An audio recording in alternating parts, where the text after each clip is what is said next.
कि जो second chapter हमारा वो है प्रेजेंटेशन ऑफ डेटा के हवाले से। तो इसमें अगर हम लोग देखें तो इसमें हमें डेटा की क्लासिफिकेशन करनी होती है, टेबुलेशन होती है और ग्राफिकल डिस्प्ले जो है ना वो डेटा को करना होता है। ठीक है, एक्चुअली ये बेसिकली हमें बताता है कि हम किस तरीके से जो है ना वो डेटा को जो है ना वो प्रेजेंट कर सकते हैं। तो सबसे पहले जो है वो हमारे पास है क्लासिफिकेशन। तो क्लासिफिकेशन हमें पता है कि हम लोग जो डेटा के ग्रुप्स बनाते हैं तो उसमें जो है हम लोग होमोजेनियस बेसिस के ऊपर ग्रुप बनाते हैं, मतलब जो जो डेटा में सिमिलैरिटीज़ होती हैं उनको हम लोग अलग कर लेते हैं। ठीक है, और हर एक अलग जो है ना हम लोग वो ग्रुप्स बना लेते हैं जिनको हम लोग क्लासेस भी बोलते हैं। अच्छा, एम्स ऑफ क्लासिफिकेशन जो हमारे पास है वो ये है कि इससे एक फ़ायदा ये होता है कि जो लार्ज सेट ऑफ डेटा होता है वो हमारे पास क्या हो जाता है, रिड्यूस हो जाता है। ठीक है, मतलब लार्ज सेट ऑफ डेटा को हैंडल करना ईजी हो जाता है। उसके अलावा जो है display the point of similarity, ये आपको जो है ना ये बता देता है कि कौन कौन से जो है ना वो क्लासेस में सिमिलर एट्रीब्यूट्स जो है ना वो मौजूद हैं। मतलब जो क्लासिफिकेशन होती है, लेट्स सपोज अगर एक स्कूल में स्टूडेंट्स है मैट्रिक से फर्स्ट से मैट्रिक तक, तो अगर वो क्लासेस में डिफरेंट क्लासेस में बैठे हैं तो वो just because of this classification. और हम लोग क्लासिफिकेशन किस बेसिस पे करते हैं, उनकी होमोजेनिटी के ऊपर, उनकी क्लासिफिकेशन की बेसिस के ऊपर। ठीक है, और उसके अलावा जो है ना ये आपके जो मतलब जब हम क्लासिफिकेशन कर लेते हैं तो जो अननेसेसरी डेटा होता है वो हम लोग साइड पे कर देते हैं।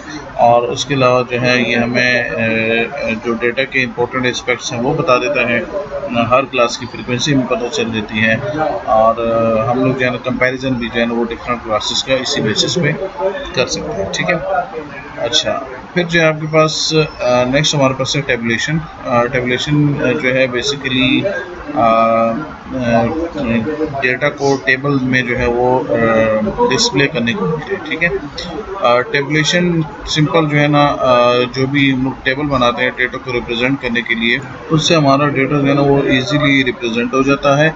और टेबल जो है वो जनरल होते हैं और स्पेसिफिक पर्पस टेबल भी जो है वो बनाए जाते हैं।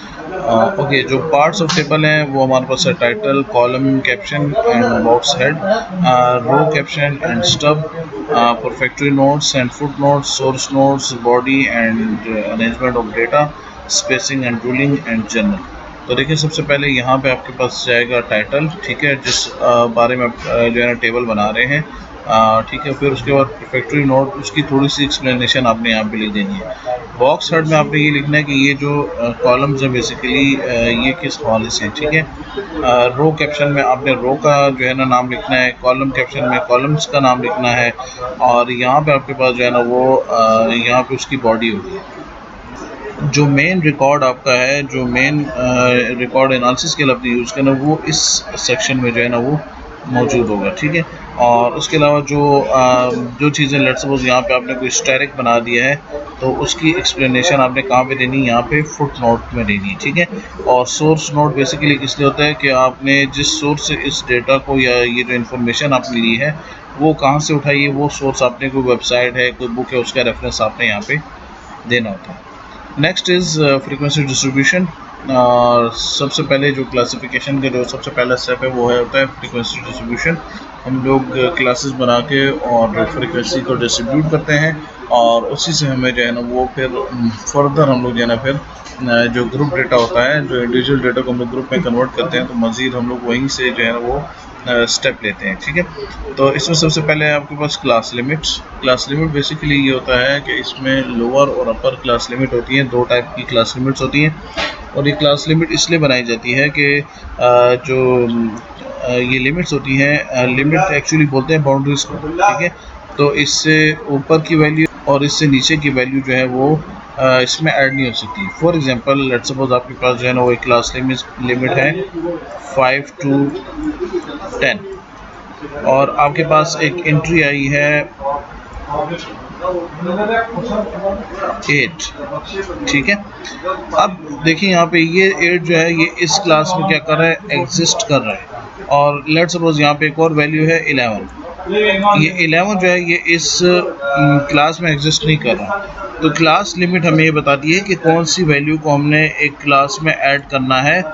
ठीक है, और कौन सी वैल्यू को ऐड हमने नहीं करना। तो ये बेसिकली क्लास लिमिट का मकसद होता है, ठीक है। और ये जो आपकी जो पहली क्लास लिमिट होती है इसको हम लोग जो है वो L1 बोलते हैं, और it is also known as lower class limit. और ये जो सेकंड आपके पास होता है ये बेसिकली L2 कहलाता है, और इसको हम लोग अपर लिमिट या हायर क्लास लिमिट भी बोलते हैं। Okay, the next is class boundaries. Class boundaries क्यों बनाई जाती हैं? क्लास लिमिट ऑलरेडी हमारे पास मौजूद है, लेकिन क्लास बाउंड्रीज क्यों बनाई जाती है? क्लास बाउंड्रीज इसलिए बनाई जाती है कि हमने जो है वो डिस्क्रीट वेरिएबल का डेटा जो होता है उसको कंटिन्यूस में कन्वर्ट करना होता है। और सिंपल इसका कॉन्सेप्ट ये है कि जो डेटा मिसिंग है उसको जो है वो इंट्रीज में ऐड करने के लिए हम लोग क्लास बाउंड्रीज बनाते हैं। और it can be use for calculation for all the average of position and construction of graph. तो एवरेज ऑफ पोजीशन हम लोग जो है किसको बोलते हैं? हमारे पास स्टैंडर्ड डेविएशन हो गया, क्वार्टाइल हो गया, डिसाइल हो गया, परसेंटाइल हो गया, मीडियन हो गया, इन सबको कैलकुलेट करने के लिए हमें क्लास बाउंड्रीज की ज़रूरत होती है। और जब हम लोग ग्राफ्स बनाते हैं तो उसमें भी हमें मुख्तलिफ ग्राफ्स में जो है क्लास बाउंड्री की ज़रूरत पड़ती है। क्लास मार्क्स बेसिकली क्या होता है? इसको जो है मिड पॉइंट भी कहा जाता है। इसका सिंपल तरीक़ाकार ये है कि दो क्लास लिमिट्स आपके पास होती हैं, L1 और आपके पास L2 जो क्लास लिमिट होती है, हम इनको प्लस करते हैं और प्लस करने के बाद हम लोग डिवाइड कर देते हैं 2 पे। तो जो रिज़ल्ट आता है वो बेसिकली क्या होता है? क्लास मार्क्स होता है या मिड पॉइंट भी इसको बोलते हैं। लेट्स सपोज अगर पुरानी एग्जांपल हम लोग लें तो 5 आपके पास क्या है? वो upper class lower class limit है, और 10 आपके पास जो है ना वो अपर क्लास लिमिट है। आप इन दोनों को जमा करके आपने इसको 2 पे डिवाइड कर देना है। तो 2 पे डिवाइड करने से ये 15 बनता है। 15 मतलब इसको प्लस करने से 15 बनता है। 2 पे डिवाइड करें तो ये तकरीबन बनता है 7.5। तो ये 7.5 बेसिकली क्या है? ये आपके पास जो है ना वो क्लास मार्क्स होगा, ठीक है। क्लास विड्थ और क्लास इंटरवल इसको हम लोग H से भी जो है वो बताते हैं। तो दो क्लासेस के दरमियान जो डिफरेंस आ रहा है, लेट्स सपोज पहली क्लास आपकी है वो 5 से 10 तक है, और दूसरी क्लास आपके पास स्टार्ट हो रही है 11 से 16 तक, ठीक है। अब इन दो क्लासेस के दरमियान का जो डिफरेंस है वो बेसिकली क्या कहलाता है? वो आपके पास क्लास इंटरवल कहलाता है, ठीक है। ओके, फिर उसके बाद जो है कंस्ट्रक्शन ऑफ फ्रीक्वेंसी डिस्ट्रीब्यूशन। इसका बहुत आसान तरीक़ाकार है। सबसे पहले हमने मालूम करना होता है इसमें रेंज, ठीक है। और रेंज कैसे फाइंड आउट होती है? जो हायर वैल्यू होती है, ठीक है, लार्ज वैल्यू में से स्मॉल वैल्यू को हम लोग क्या करते हैं? माइनस कर देते हैं। लार्जेस्ट वैल्यू से स्मॉलेस्ट वैल्यू को माइनस करते हैं। जैसे कि यहाँ पे एग्जांपल आपको गिवन है, तो इसमें अगर आप देखें तो जो मिनिमम वैल्यू है वो आपके पास 12 आ रही है, मैक्सिमम वैल्यू आपके पास 77 आ रही है। तो सबसे पहले आपने जो डेटा सेट आपको गिवन होगा, ठीक है, अरेंज अगर आप करते हैं कि नहीं करते हैं वो इतना कंपल्सरी नहीं है, लेकिन सबसे पहले आपने क्या करना है जो है वो रेंज फाइंड आउट करनी है। तो मैक्सिमम वैल्यू में से मिनिमम को माइनस करेंगे तो रेंज हमारे पास क्या आ रही है? 65 इसकी रेंज आ रही है। अब इस रेंज से बेसिकली हमने जो है वो जो क्लास वेट या क्लास हाइट होती है वो मालूम करनी होती है। और वो कैसे करते हैं कि divide the range of the data by number of classes to get appropriate width और साइज ऑफ द क्लास। तो ये जो है नंबर ऑफ क्लासेस ये डिपेंड करता है। अगर आपको पहले से गिवन हो कि आपने 5 क्लासेस 6 क्लासेस 7 बनानी है, तो आपने जो है वो जो है ना फिर डायरेक्टली जो है ना वो अपने यहाँ पे क्लासेस जो है ना उसी तरीके से पुट कर देनी है। लेकिन अगर आपको ना कहा जाए तो फिर आपने अपनी मर्ज़ी से जो भी क्लासेस आप लोग लेना चाहें वो अपनी मर्ज़ी पे ले सकते हैं, ठीक है ना। सपोज नंबर ऑफ क्लासेस इसको हम लोग नॉर्मली कहते हैं, ठीक है।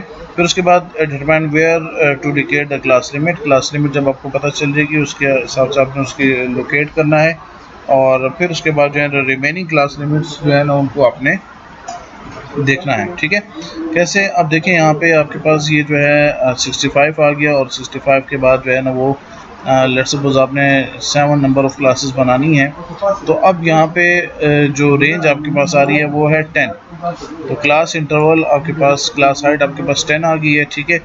अब सबसे लोवेस्ट वैल्यू आपके पास है 12, ठीक है। तो आपने इसको बैक राउंडिंग करनी है। बैक राउंडिंग में आपके पास ये आ जाएगा 10, 12 के बाद 11 और फिर 10 आ जाएगा, ठीक है ना।